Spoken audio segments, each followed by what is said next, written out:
મિત્રો ફરી લઈએ આપણે પ્રમાણ સૂચક સૂત્ર અને અણુ સૂત્ર શોધવાના દાખલા.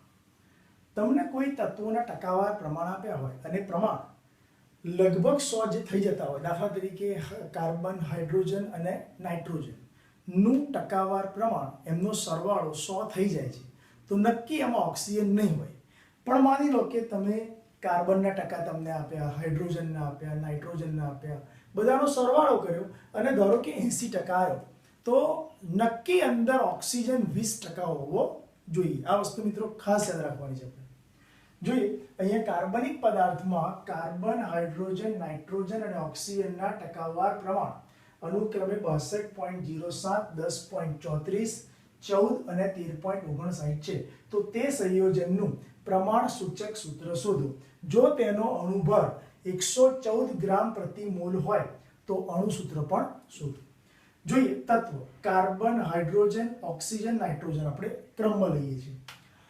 ટકાની વાત કરીએ તો કાર્બનના ટકા તમને આપ્યા 62.07, હાઇડ્રોજનના 10.34, નાઇટ્રોજનના 14 અને ઓક્સિજનના 13.59.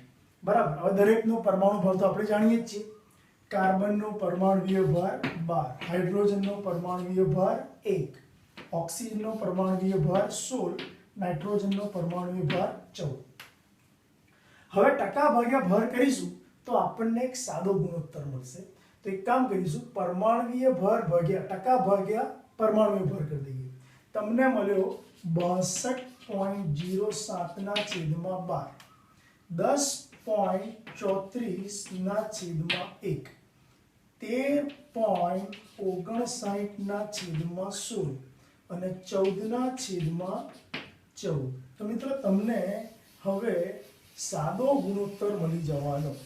ત્યારબાદ આપણે લાવી દઈશું પરમાણુય ગુણોત્તર. મિત્રો પરમાણુય ગુણોત્તર કેવી રીતે મળે જાણો છો? એમાં એવું કરવાનું કે સાદા ગુણોત્તરમાં જે જવાબ આવે એમાં સૌથી નાનો જવાબ જે હોય એને ધ્યાનમાં લેવાનો. પહેલા આપણે અહીં સાદા ગુણોત્તરની ચર્ચા કરી લઈએ. 62.07 ભાગ્યા 12 એ જરા જોઈ લઈએ. યુઝિંગ કેલ્સીનો યુઝ કરીને આપણે આટલું કામકાજ પતાવી દઈએ. ચલો 62.07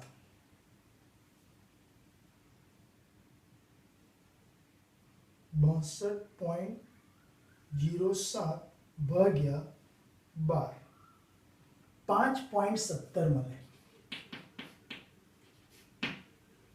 10.34 ભાગ્યા 1 10.34 મળે. 13.59 ભાગ્યા 16 કરી દઈએ. 13.59 ભાગ્યા 16 કરી દઈએ. 0.84 મળે. અને 14 ભાગ્યા 14 કરી દઈએ 1 મળે. મિત્રો આ ચાર આન્સરમાંથી સૌથી નાનો આન્સર આપણને 0.84 મળ્યો. હવે એ બધા જવાબ જે મળ્યા એના ભાગ્યા 0.84 કરી દઈશું એટલે આપણને પરમાણુય ગુણોત્તર મળશે. ચલો 5.17 ભાગ્યા 0.84, 10.34 ભાગ્યા 0.84, 0.84 ભાગ્યા 0.84 અને 1 ભાગ્યા 0.84. ચલો 5.17 ભાગ્યા 0.84 કહીએ. 5.17 ભાગ્યા 0.84 6.15. 10.84 ભાગ્યા 10.34 ભાગ્યા 0.84 12.3. 0.84 ભાગ્યા 0.84 1 બરાબર. અને 1 ભાગ્યા 0.84 1 ભાગ્યા 0.84 1.1.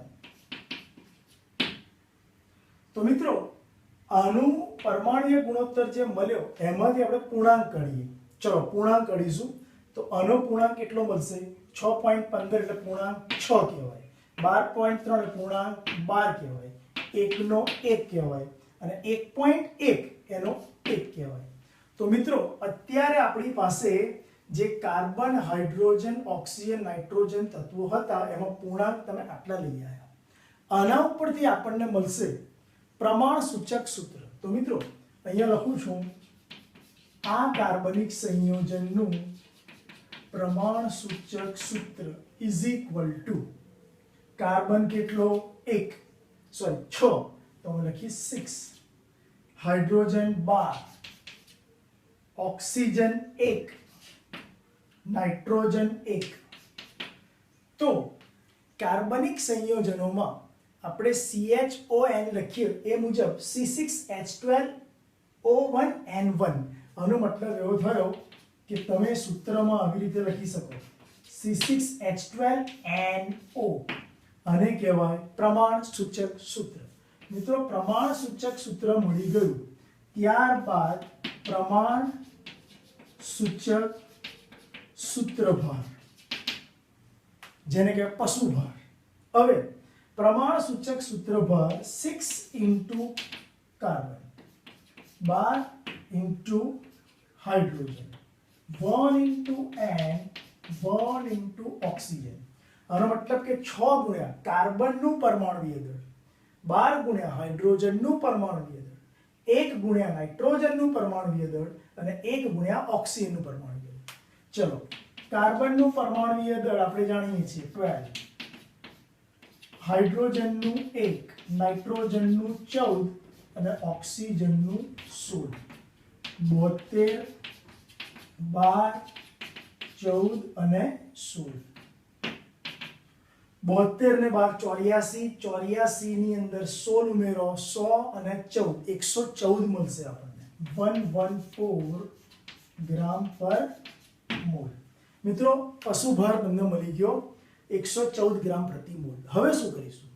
હવે આપણે અણુસૂત્ર લાવવા માંગીએ છીએ. તો અણુસૂત્ર માટે આપણી પાસે એક ફોર્મ્યુલા છે. અણુસૂત્ર ઇઝ ઇક્વલ ટુ n ગુણ્યા પ્રમાણ સૂચક સૂત્ર.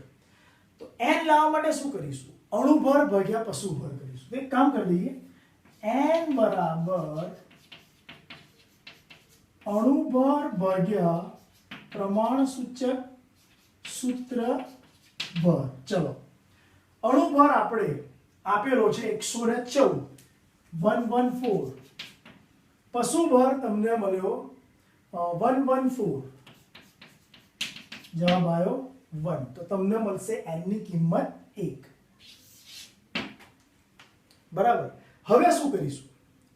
હવે આપણે એક કામ કરીશું, અણુસૂત્ર બરાબર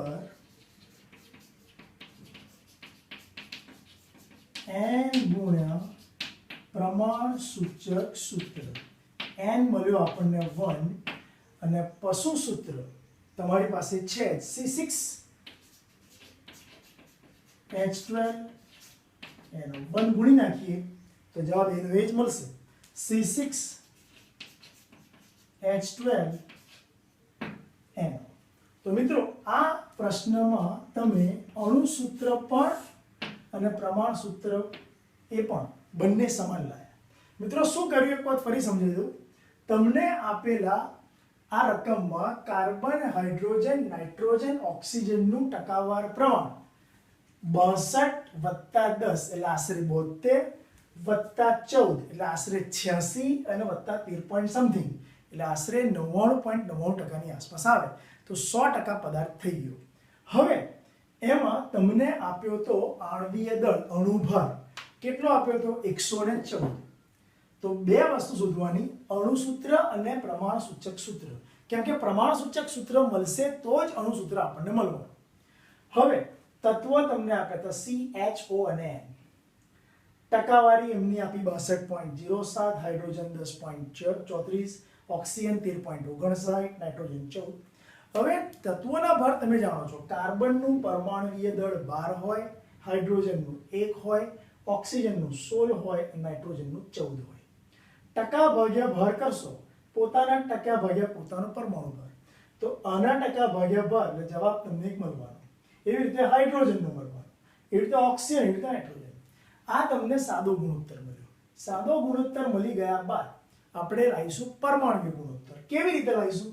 તો આ ચાર જવાબ જે આયા એમાંથી જે નાનો જવાબ હતો એની પર ચોરસ બોક્સ બનાવ્યો અને એના વડે બધાને ફરી ભાગ્યા 5.17 ભાગ્યા 0.84, 10.34 ભાગ્યા 0.84, 0.84 ભાગ્યા 0.84 અને 1 ભાગ્યા 0.84. બીજા જવાબ મળ્યા. એ જવાબ જે મળ્યા એમાંથી મેં પૂર્ણાંક સુધી લાવ્યો. આનો પૂર્ણાંક બન્યો 6. 6.15 એટલે 6 લખાય. 12.3 એટલે 12 લખાય. માન લો કે 11.99 હોત તો પણ અહીંયા આપણે 12 લખાય. બરાબર? 1 હોય તો 1 લખાય. 1.19 છે એટલે આપણે 1 લખ્યું. તો મને કાર્બન અહીંયાથી મળ્યો 6, હાઇડ્રોજન મને મળ્યો 12, ઓક્સિજન મને મળ્યો 1, નાઇટ્રોજન મને મળ્યો 1. તો પ્રમાણ સૂચક સૂત્ર મારું બન્યું C6H12O1N1. પણ આપણે 1 ને લખતા નથી એટલે C6H12 n આગળ લઈ દીધો NO. C6H12NO. હવે શું કરીશું? આના ઉપરથી પ્રમાણ સૂચક સૂત્ર ભરી દઈએ. એ મને ખબર છે કાર્બનનો 12 હોય, હાઇડ્રોજનનો 1 હોય, નાઇટ્રોજન 14 હોય અને ઓક્સિજન 16 હોય. એ મૂકીને હું જવાબ લઈ 114. તો પ્રમાણ સૂચક સૂત્ર ભાર મને મળ્યો 114. n બરાબર અણુભાર ભાગ્યા પશુભાર. અણુભાર 114, પશુભાર 114. જવાબ મળી ગયો 1. n ની કિંમત 1 મેં અંદર મૂકી. તમારી પાસે ફોર્મ્યુલા છે કઈ? અણુ સૂત્ર ઇઝ ઇક્વલ ટુ n ગુણ્યા પશુ સૂત્ર. પશુ સૂત્ર એટલે પ્રમાણ સૂચક સૂત્ર. n બરાબર 1 હતો. પ્રમાણ સૂચક સૂત્ર તો આપણી પાસે હતું જ એટલે અણુ સૂત્ર તમને મળી ગયું. તો મિત્રો અહીંયા અણુ સૂત્ર અને પશુ સૂત્ર બંને શું મળ્યા? સમાન મળ્યા. બોલો ક્લિયર? ઓકે.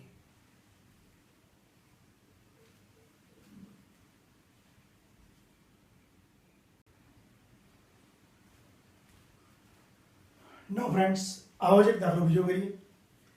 એક કાર્બનિક સંયોજનમાં કાર્બન, હાઇડ્રોજન અને ઓક્સિજનનું ટકાવાર પ્રમાણ 54%, 9% અને 36% છે. ચલો 54 ને 36 એટલે થાય 90. 90 ની અંદર બીજા 9 ઉમેર દો એટલે 99% ની આસપાસ થઈ ગયું. ચલો તમારી ટકાવારી 100% થઈ ગઈ છે. હવે પ્રમાણ સૂચક સૂત્ર અને અણુ સૂત્ર શોધવાનું છે. તો એના માટે પદાર્થનું આણ્વીય દળ પર તમને આપી દીધું છે 88 ગ્રામ પ્રતિ મોલ. કાર્બનનું ટકાવાર પ્રમાણ જોઈએ 54.55. કાર્બનનો પરમાણુય ભાર 12. હાઇડ્રોજનનું પરમાણુય દળ પર્સન્ટેજ પ્રમાણ 9.06. હાઇડ્રોજનનો પરમાણુ ભાર 1. 36.39. અહીં આવશે 16. હવે ટકા ભાગ્યા ભાર કરીશું તો આપણને મળશે સાદો ગુણોત્તર 54.55 ભાગ્યા 12 કરીશું. અહીંયા 9.06 ભાગ્યા 1 કરીશું. અહીંયા 36.39 ભાગ્યા 16. બરાબર. હવે કેલ્સીનો યુઝ કરી અને આપણે આન્સર લઈ દઈએ. ચલો 54.55 ભાગ્યા 12. 54.55 ભાગ્યા 12. જવાબ મળ્યો 4.54. 9.06 ભાગ્યા 1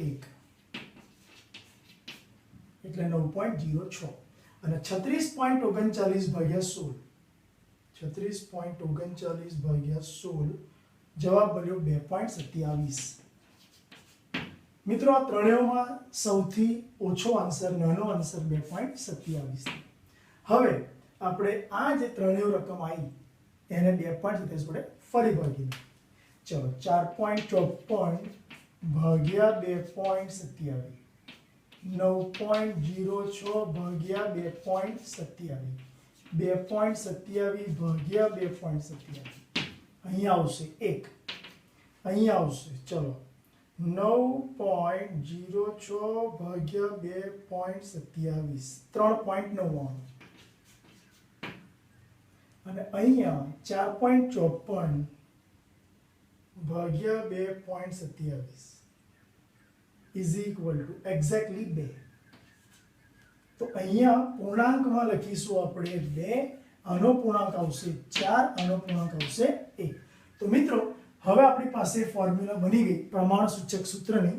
કઈ રજૂ કરું છું.